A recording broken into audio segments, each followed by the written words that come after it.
Morning all of you. నేను A Swaroopa division panchayat officer Mahabubabad division. మరి ఈ గ్రామ పంచాయతీలో మరి కొత్తగా వచ్చిన నూతన కార్యవర్గం ప్లస్ కార్యదర్శి గారు మరి నిధుల విధులు గ్రామ పంచాయతీ ఇచ్చిన ఆరోపణ మీద ఈ రోజు గ్రామ పంచాయతీకి ఎంక్వైరీకి వచ్చాను, విచారణకు వచ్చినాను. వచ్చి దాని సందర్భంగా విచారణ చేసి గ్రామ పంచాయతీ రికార్డు అనేది స్వాధీనం చేసుకున్నాను. దాని మన రికార్డు ప్రకారం ఏ విధంగా ఎంక్వైరీ చేసి విచారణ నివేదికను ఉన్నతాధికారులకు సమర్పిస్తున్నాం. డౌట్స్ పాత ఓల్డ్ బిల్స్ ఉన్నాయి, అదేవిధంగా స్పెషల్ ఆఫీసర్ సంబంధించిన పరిపాలన ఉన్నాయి, అదేవిధంగా స్పెషల్ ఆఫీసర్ సంబంధించిన స్పెషల్ ఆఫీసర్ ప్లస్ కార్యదర్శి ఆ పీరియడ్ 2 years పీరియడ్ ఉన్నది, ఓల్డ్ పీరియడ్ ఉన్నది, న్యూ పీరియడ్ ఉన్నది.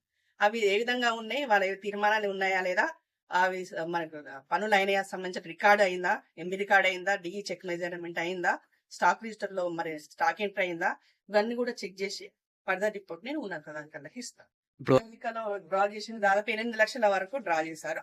దాంట్లో ఓల్డ్ బిల్స్ 4,30,000 దాకా ఉన్నాయి. అదేవిధంగా ఎంపీడబ్ల్యూ శాలరీస్ 3 నెలలు 2,28,000 ఉన్నాయి. రిమైనింగ్ 1,17,000 కొత్త సర్పంచ్ ఖర్చులు చేస్తారు. ఇవి నా నివేదిక, ప్రైమరీ రిపోర్ట్. డీటెయిల్ రిపోర్ట్ అనేది నేను మొత్తం చెక్ చేసి ఫర్దర్ రిపోర్ట్స్